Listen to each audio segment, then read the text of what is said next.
এবং যাদের ঘরবাড়ি সব নষ্ট হয়ে গেছে, আশ্রয় নষ্ট হয়ে গেছে কালকের ঝড়ে। জলপাইগুড়ি আমি হোল নাইট ছিলাম, আপনারা জানেন।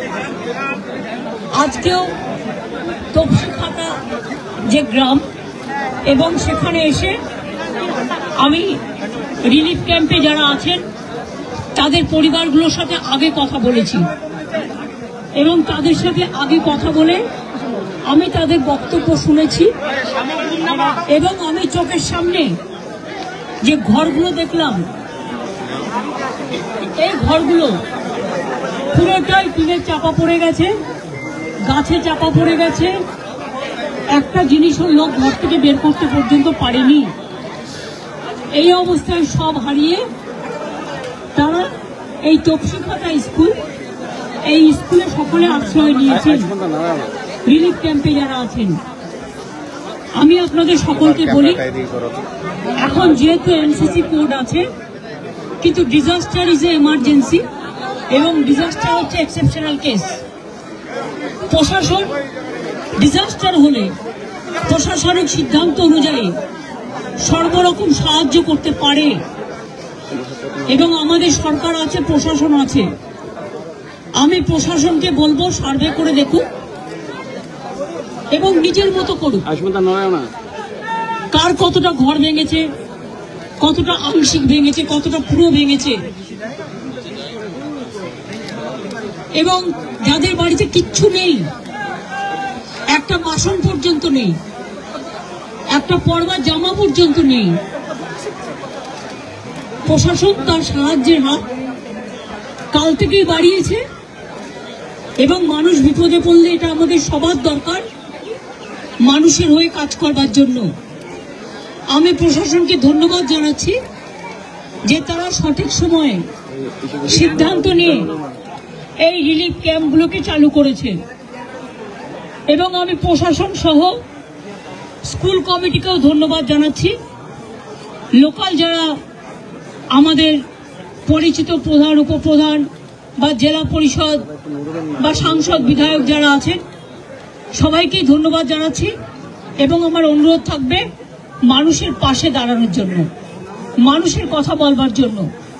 এর অপোজিটটাই হচ্ছে কুচবিহার, এবং আমি এতটা আলিপুরদুয়ারে হয়েছে ভাবতে পারিনি।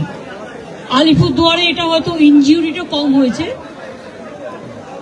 ঈশ্বর আল্লাহর কৃপায়, গডের কৃপায় মানুষ হয়তো বেঁচে গেছেন প্রাণে, কিন্তু তারা সব হারিয়েছেন।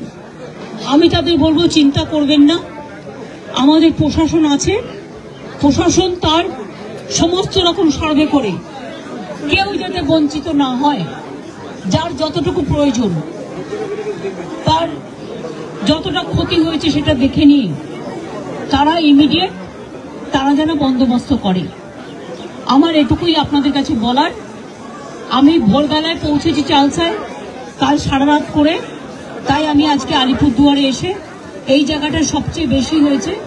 এবং দেখছেন আপনারা, আমি মা ভাই বোনদের সাথে কথা বললাম, অনেক বাচ্চাও আছে, মহিলারাও আছে, ভাইয়েরাও আছে, তাদের সবার সাথে দেখা করলাম, এবং সকলের একটাই কথা যে তাদের এখানে সবটাই ভেঙে গেছে।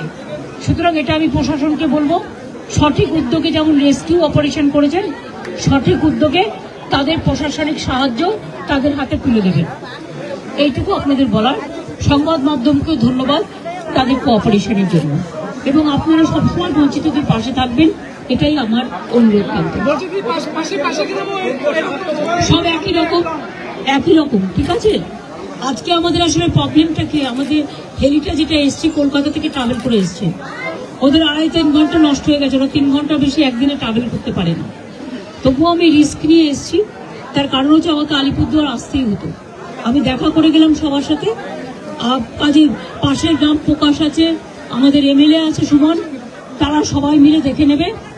আমি কুমারগ্রামে কালকে অরূপ বিশ্বাসকে পাঠাবো একবার, কারণ কুমারগ্রামেও কিছু কিছু অবশ্য ওখানে একটা রিলিফ ক্যাম্প আছে, সেটা দেখে আসবে। আপনাদের অনেক ধন্যবাদ। ঠিক আছে, আপনাদের তো আমি বললাম, আমি কুচবিহারের মানুষকেও আমার সমবেদনা জানালাম, এবং যদি কুচবিহারেও কোনো ক্ষয়ক্ষতি হয়ে থাকে সেটা কুচবিহারের প্রশাসন দেখে সিদ্ধান্ত নিয়ে তাদের পাশে দাঁড়াবে। এটা স্ট্যান্ডিং ইনস্ট্রাকশন। পয়সা লাগবে না, সব ব্যবস্থা করে দেবো। আগে ফিরে আসুন, ঘর বাড়ি সংসার এসব নিয়ে আগে দ্রুত সুস্থ হয়ে উঠুক। আমি ডাক্তারবাবুর সাথে কথা বলেছি, ডাক্তারবাবু বলেছে 2 দিনে দুজনেই আশা করি 2-3 দিনের মধ্যে একদম ঠিক হয়ে বাড়ি ফিরবে। এখানের ডক্টর মলয় চক্রবর্তী, যিনি নিজে উদ্যোগ নিয়ে তৎপরতার সাথে এই দুজনের ট্রিটমেন্ট করেছেন, একটা অস্ত্রোপচার উনি নিজেই করেছেন। আমি ওনার সাথেও কথা বললাম এবং পরিবারের লোকেরা যারা ছিল, বিশেষ করে পিউর মা বাবা, সবাই দিন আনে দিন খায় এবং তার মেয়ের শারীরিক এই পরিস্থিতির জন্য তিনি তারা খুবই উদ্বেগজনক। আমি ওনাদের অনুরোধ করেছি যে ঈশ্বর সর্বশক্তিমান এবং যারা এখানে অস্ত্রোপচার করেছেন এবং পুরো মেডিকেল ফ্যাকাল্টির যারা দায়িত্বে রয়েছেন সবার উপর ভরসা রাখতে এবং 2 দিনের মধ্যে 3 দিনের মধ্যে চিকিৎসার যারা দায়িত্বে রয়েছেন, ডাক্তার নার্স সহ আমি সকলের সাথে কথা বললাম। এমনি তাদের ভাইটাল প্যারামিটার শরীরে স্টেবল রয়েছে, অক্সিজেন স্যাচুরেশন হোক বা প্রেশার হোক বা পালস হোক, এগুলো স্টেবল রয়েছে, নর্মালি রয়েছে। আশা করছি 2-3 দিনের মধ্যে ঠিক হয়ে যাবে। প্রাকৃতিক দুর্যোগ যখন হয় এটা কারোর হাতে থাকে না, কিন্তু তারপর কিভাবে সেটা মোকাবিলা করে সেটা আমাদের সকলের কাছে গুরুত্বপূর্ণ। এবং সঙ্গে সঙ্গে জলপাইগুড়ি থেকে এখানে নিয়ে এসেছিল, প্রথমে মেডিকেল কলেজ নিয়ে যাওয়া হয়, কিছুক্ষণ সেখানে পরিষেবা দেওয়া হয়েছে। তারপর যেহেতু নিউরোসায়েন্সের স্পেশালিটি হসপিটাল এটা মলয় চক্রবর্তী তিনি 2010 সালে এটি শুরু করেছেন, সেই কারণে এখানে শিফট করা হয়েছে। তো আশাবাদী তারা চেষ্টার কোনো ত্রুটি রাখেনি এবং আমরা সকলে প্রার্থনা করছি ঈশ্বরের কাছে, ভগবানের কাছে, সর্বশক্তিমানের কাছে, দুটো বাচ্চাই যেন একদম সুস্থ হয়ে যত দ্রুত সম্ভব তারা তাদের বাড়িতে ফিরে যেতে পারে। যদিও বাড়িও নেই, আমি বললাম যে তারা তাড়াতাড়ি যাতে বাড়ি ফিরে যায়। কাঁদতে কাঁদতে তার মা বাবা বললো আমাদের তো বাড়িও নেই। যদিও বাড়ি, সংসার, পরিবার, কাজকর্ম এগুলো তো বিকল্প ব্যবস্থা করা যেতে পারে, হয়তো সময় লাগে। একটা বাড়ি তৈরি করতে 1 বছর লাগবে কি 6 মাস লাগবে। কারোর যদি গাড়ি ক্ষতিগ্রস্ত বা গাড়ি ভেঙে গিয়ে থাকে সেটা আবার নতুনভাবে কিনতে বা বিকল্প ব্যবস্থা করতে 6 মাস 1 বছর লাগবে। কিন্তু প্রাণ যদি একবার চলে যায়, মানুষের প্রাণ কোনোভাবে ফিরে আসে। তাই প্রাণ অমূল্য। আগে প্রাণে বাঁচলে তারপর ঘর, পরিবার, সংসার, মাথার উপর ছাদ, বাড়ি এবং সংসার চালানোর ব্যবস্থা এগুলো সব আস্তে আস্তে হবে। এবং রাজ্য প্রশাসনের তরফ থেকে মুখ্যমন্ত্রী গতকাল রাত্রেই তিনি জলপাইগুড়িতে পৌঁছেছেন এবং যারা ভর্তি ছিল তাদের সাথে তিনি নিজে দেখা করেছেন। আজকেও আলিপুরদুয়ার টাউন সহ আলিপুরদুয়ার ব্লকে বিভিন্ন জায়গায় তিনি গেছেন এবং সরেজমিনে নিজে উপস্থিত থেকে যে রেস্কিউ ওয়ার্ক এবং রেস্কিউ অপারেশনের কাজ চলছে, বিশেষ করে যাদেরকে বিভিন্ন স্কুলে রাখা হয়েছে, যাদের বাড়ির ছাদ, মাথার উপর ঘর ভেঙে পড়েছে, তাদেরকে অনুরোধ করেছে যে এই 2-4 দিন এখন বাড়ি না গিয়ে সরকারের যে রেস্কিউ অপারেশন বা রিলিফ সেন্টারগুলোর ব্যবস্থা করা হয়েছে সেখানে থাকার জন্য। এবং সরকার অত্যন্ত তৎপরতার সাথে এই দুর্যোগের মোকাবিলা করে মানুষের যাতে কিছুটা হলেও সমস্যার সমাধান করা যায় উদ্যোগী হয়েছে, তা আমরা দেখেছি। এবং আমরা সকলে আশাবাদী যে দলমত নির্বিশেষে মানুষ রাজনৈতিক ইস্যু এটাকে না করে মানুষের পাশে দাঁড়িয়ে যে কটা প্রাণ, যে কটা পরিবার, যে কটা ঘর, যে কটা সংসার, যদি দুটো মানুষের মুখেও আমি খাবার তুলে দিতে পারি সেটা করতে। রাজনীতি নিশ্চয়ই ভয়ে পরে হবে, কিন্তু আগে মানুষগুলো প্রাণে বাঁচলে, জীবনে বাঁচলে, পরবর্তীকালে সব আস্তে আস্তে হবে। মুখ্যমন্ত্রী রাতে আসা নিয়ে বিরোধী দল নেতা অন্যরকম বলছেন, কটাক্ষ করছেন। না, ওনাদের কটাক্ষ ছাড়া তো কিছু নেই, ওনারা খালি কটাক্ষই করেন। উনি রাত্রে আসতে পারলেন না কেন? আমি ওনাকে প্রশ্ন করব না। আমি বললাম না এটা নিয়ে রাজনীতি করা উচিত না। আপনি আমাকে প্রশ্ন করছেন যে বিরোধী দলনেতা করছে, তাহলে রাজনীতি কে করছে? আপনার প্রশ্নের মাধ্যমে প্রমাণ যে বিরোধী দলনেতা রাজনীতি করছে। বিজেপির যে রাজ্য সভাপতি সে থাকে বালুরঘাটে, বালুরঘাট থেকে জলপাইগুড়ির দূরত্ব কত? 300 কিলোমিটার। গাড়িতে আসতে 4.5 ঘন্টা লাগে, আমি 5 ঘন্টা ধরে নিলাম। 4.5 ঘন্টা 5 ঘন্টা। ঘটনাটা ঘটেছে কখন? 4:30টার সময়। চাইলে 8টার মধ্যে 9টার মধ্যে আসতে পারত। মমতা বন্দ্যোপাধ্যায় থাকে কোথায়? কলকাতায়। দূরত্ব কত? কালীঘাট থেকে জলপাইগুড়ির দূরত্ব হচ্ছে 620 কিলোমিটার।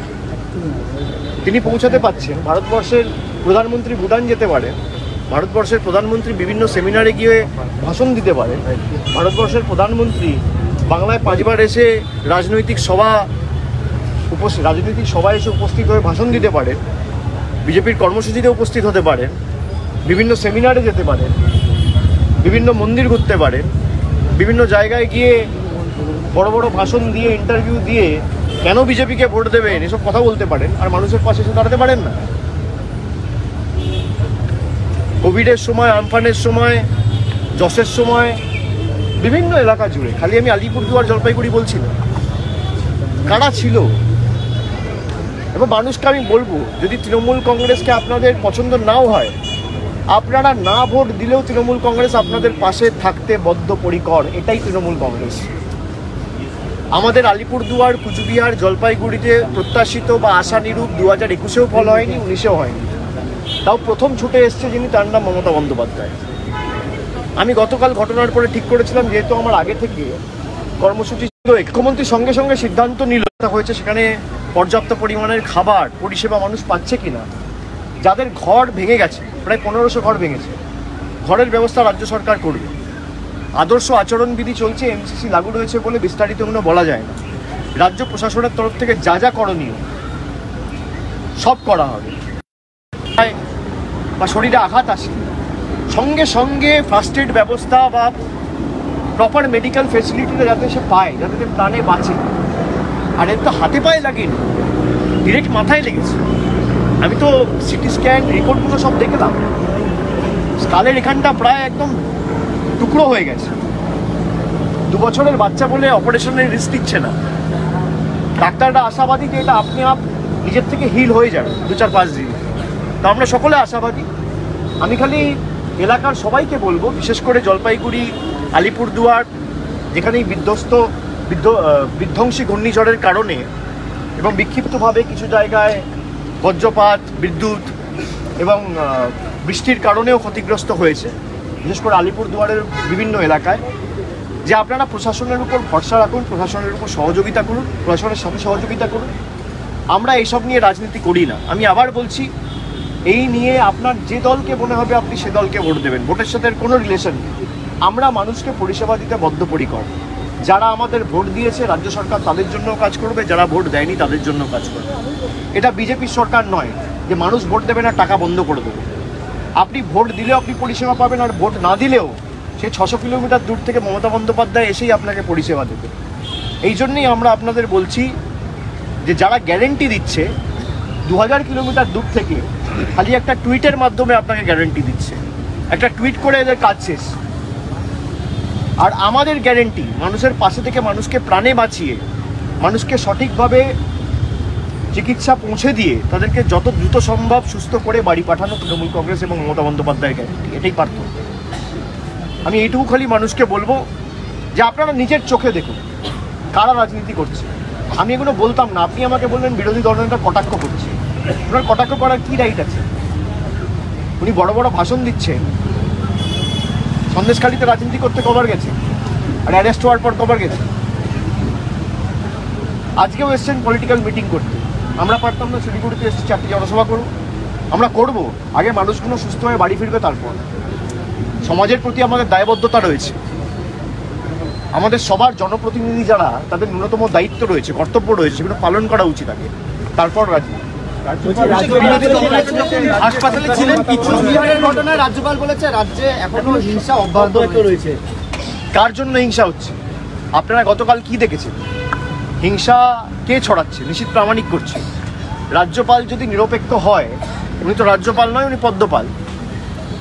উনি যদি নিরপেক্ষ হয়, তো ক্যামেরায় রয়েছে, আপনারা দেখিয়েছেন, আমি বলছি না, এ তো তৃণমূল বলছে না। উদয়ন গুহর যে গাড়ি ভাঙা হয়েছে, গাড়ির পেছনের কাঁচ যে ভাঙা হয়েছে, তাকে যে আক্রমণ করা হয়েছে, কে করেছে? রাজ্যপাল যদি নিরপেক্ষ হয়, তার বিরুদ্ধে চিঠি করুক। তিনি তো ভারতবর্ষের স্বরাষ্ট্রমন্ত্রীর ডেপুটি। তাহলে কার ইন্ধনে বাংলায় সন্ত্রাস করছে? 2021 সালে যখন শীতলকুচি হয়েছিল, কার নেতৃত্বে হয়েছিল? শীতলকুচির দায়িত্বে কে ছিল? সেন্ট্রাল ফোর্স কারা নিয়োগ করেছিল? সেন্ট্রাল ফোর্স কার অধীনস্থ ছিল? আর যার নেতৃত্বে হয়েছিল তাকেই এখন বিজেপি পুরস্কৃত করেছে। এ নিয়ে আমি বিশেষ কিছু বলবো না, মানুষের কাছে ছেড়ে দেওয়া হোক, জনগণ উত্তর দেবে। কোচবিহারে কি শান্তিপূর্ণ ভোট হবে বলে আমরা সবাই চাই কুচবিহার নয়, সর্বত্র শান্তিপূর্ণ ভোট হোক, এবং শান্তিপূর্ণ ভোট এরা একটা বাংলাকে কালিমালিপ্ত করার পরিকল্পনা বারবার নেয় যে বাংলায় সন্ত্রাস হয়।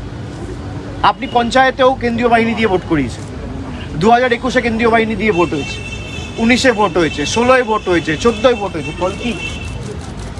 আমরা সর্বত্র চাইছি শান্তিপূর্ণ ভোট হোক। মানুষ নিজের ভোট দেবে, গণতান্ত্রিক উৎসবের মেয়াদে মানুষ ভোট দেবে নতুন উৎসাহ উদ্দীপনা নিয়ে। আর যারা মানুষের উপর ভরসা রাখতে পারছে না তারা সন্ত্রাসের সাহায্য নিচ্ছে, তারা দুর্বৃত্তদের মাথায় তুলে রাখছে, তারা এসব এলাকা অশান্ত করার পরিকল্পনা করছে। কেননা তারা জানে যে মানুষ যদি ভোট দিতে পারে এবং ভোট বাক্সে যদি মানুষের রায়ের সঠিক প্রতিফলন ঘটে তাহলে এদেরকে খুঁজে। মানুষ বলছেন ঝড়ে আক্রান্ত যে 2017-18 থেকে যে আবাস প্লাস তালিকা তৈরি হয়েছিল সমীক্ষা হওয়ার পর থেকে, যদি কেন্দ্রীয় সরকার প্রমাণ করতে পারে যে 10 পয়সা দিয়েছে, আমি রাজনীতি ছেড়ে দেবো। আজকে 16 দিন হয়ে গেছে, কুচবিহারের মাটি, জলপাইগুড়ির মাটি থেকে আমি চ্যালেঞ্জ করেছিলাম, ঠিক আছে, কলকাতায় রাজ্য আবাসের এই 60% লোক যে আমি বাংলায় হারার পর এবং আবাস প্লাসের সমীক্ষা যেটা 17-18 থেকে হয়েছে 10 পয়সার যদি শ্বেতপত্র প্রকাশ করে, আমি রাজনীতি করব না। আপনারা প্রশ্ন করতে পারবেন প্রধানমন্ত্রীকে, আপনারা প্রশ্ন করতে পারবেন স্বরাষ্ট্রমন্ত্রীকে, কৃষিমন্ত্রীকে, বিরোধী দলনেতাকে, বিজেপির রাজ্য সভাপতিকে। বিজেপির রাজ্য সভাপতি নিজে বলেছে যে আমরা টাকা বন্ধ করেছি। সুকান্ত মজুমদার নিজে ফোন করে বলছে আমি ফোন করে দেবো, তারপর টাকা চলে আসবে। তার মানে টাকা বন্ধ করেছে কে? বিজেপি। এর দায় কার? আজকে যদি আবাস হতো, এই বাচ্চাগুলোকে এইভাবে হাসপাতালে অ্যাডমিট হয়ে থাকতে হতো না, এদের মাথার উপর এই আঘাত আসতো না, এই চোট লাগতো না। এর দায় কার? এর দায় একমাত্র হচ্ছে কেন্দ্র সরকার এবং বিজেপি নেতাদের। আর যদি আপনি দিয়ে থাকেন, আপনি শ্বেতপত্র প্রকাশ করুন। দুধ কা দুধ, পানি কা পানি। প্রধানমন্ত্রী শিলিগুড়িতে মিটিং করতে এসে কাউগাছিতে বলে গেছে যে 44,000 কোটি টাকা আমার সরকার দিয়েছে। আমি বলছি বাংলা হারার পর 2021 সালে আপনি 44,000 কোটি টাকা ছেড়ে দিন, 4 পয়সার যদি শ্বেতপত্র বিজেপি দেখাতে পারে, আমি রাজনীতি করব না। ওপেন চ্যালেঞ্জ, বিজেপির ক্ষমতা থাকলে প্রকাশ করবে। অভিষেক, বিরোধী দলনেতা যখন আজকে হাসপাতালে ছিলেন মাল্টি স্পেশালিটি, ওপিডির দরজা বন্ধ করে দেওয়া হয়েছিল, আমি শুনেছি, দেখেছি, দুর্ভাগ্যজনক। আমি তো এটাই বললাম যে আমরা, মুখ্যমন্ত্রী চাইলে আজকে সকালবেলা আসতে পারত, কিন্তু সকালবেলা যদি 11টা-12টার সময় আসে, কিছুটা হলেও তো মানুষের অসুবিধা হয়। একটা মুখ্যমন্ত্রী বা যিনি নির্দিষ্ট একটা নিরাপত্তা বেষ্টনীতে রয়েছেন, সেখানে যদি হসপিটাল আটকে দেওয়া হয় তাহলে মানুষের পরিষেবা ব্যাহত হয়। এটা মানুষ দেখছে। তা ফটো তুলতে কে এসছে, রাজনীতি করতে কে এসছে, মানুষ এটা দেখছে। আপনি বলুন না, এখানে নিশীথ প্রামাণিক জলপাইগুড়ি থেকে তার বাড়ির দূরত্ব কত? জন বার্লা কেন্দ্রীয় মন্ত্রী, বিদায়ী সাংসদ, এখানে বিজেপি যাকে মনোনীত করেছে, নমিনেট করেছে আলিপুরদুয়ার থেকে মনোজ টিগ্গা, জলপাইগুড়ির সাংসদ, তাও রাত্রিবেলা গেছে, যাকে আবার মনোনীত করা হয়েছে। তারপর আপনি এখানে আসুন, রাজু বিস্টা। তারপর আপনি চলে যান ওদিকে রায়গঞ্জ, দেবশ্রী চৌধুরী, এখন যাকে কার্তিক পাল যাকে টিকিট দিয়েছে। তারপর আপনি চলে যান বালুরঘাট, বিজেপির রাজ্য সভাপতি। এই যে বিজেপির সাংসদরা যারা জিতেছে বা একজন বিধায়ক একজন মানুষের পাশে দাঁড়িয়েছে, আমরা আশাও করি না। আমি মানুষকে বলবো, আপনারা যদি বিজেপিকে ভোট দেন তাও আমরা আপনাদের পরিষেবা দেবো। এটাই তৃণমূল আর বিজেপির মধ্যে পার্থক্য। আমরা বদ্ধপরিকর মানুষকে পরিষেবা দিতে। যাদের বাড়ি 40 কিলোমিটার দূরে, তারা জলপাইগুড়ি হাসপাতালে পৌঁছাতে পারলো, তারা দুটো বাচ্চাকে নিয়ে হাসপাতালে ভর্তি করে তাদের চিকিৎসার সুব্যবস্থা করতে পারলো। আর দিল্লিতে সকাল বিকেল আপ ডাউন করতে হয় 2000 কিলোমিটার দূর তল্পিবাহকতা করতে, তখন এদের অসুবিধা হয় না, তখন কানেক্টিভিটির প্রবলেম হয় না। সুকান্ত মজুমদার কবার দিল্লি যায়, নিজের পিঠ বাঁচাতে শুভেন্দু অধিকারী কবার দিল্লি যায়, তখন অসুবিধা হয় না। 600 কিলোমিটার দূর থেকে মমতা বন্দ্যোপাধ্যায় রাত্রে 1টার মধ্যে জলপাইগুড়ি পৌঁছাতে পারছে, আর আপনি 300 কিলোমিটার দূর বালুরঘাট থেকে পৌঁছাতে পারছেন। তো মানুষের কাছে প্রতিষ্ঠিত, প্রমাণিত, এদের কাছে মানুষের প্রাণের কোনো মূল্য নেই আমাদের কাছে। মানুষের এক একটা মানুষের প্রাণ হচ্ছে মণিমুক্তের মতো, এটাই বাংলা। আমার পূর্ব নির্ধারিত কর্মসূচি ছিল বিজেপিএম বনাম সমস্ত রাজনৈতিক দল, হ্যাঁ পাহাড়ে তৃণমূল বিজেপিএম বনাম সমস্ত রাজনৈতিক দল, লড়াইটা কি একটা? দেখুন, প্রত্যেক রাজনৈতিক দলের মানুষের কাছে যাওয়ার অধিকার আছে। মানুষ কাকে গ্রহণ করবে বর্জন করবে এটা মানুষের কাছে ছেড়ে দেওয়া। আর আমার পূর্ব নির্ধারিত কর্মসূচি ছিল আজকে বিকেলবেলা আমার আলিপুরদুয়ার ইলেকশন কমিটির মিটিং রয়েছে, তারপর জলপাইগুড়ি ইলেকশন কমিটির মিটিং রয়েছে, সেখানে পৃথকভাবে দুটো বৈঠক আমি করবো। এটা আগে থেকেই ঠিক করা ছিল এবং আগামীকাল আমি কুচবিহার করবো।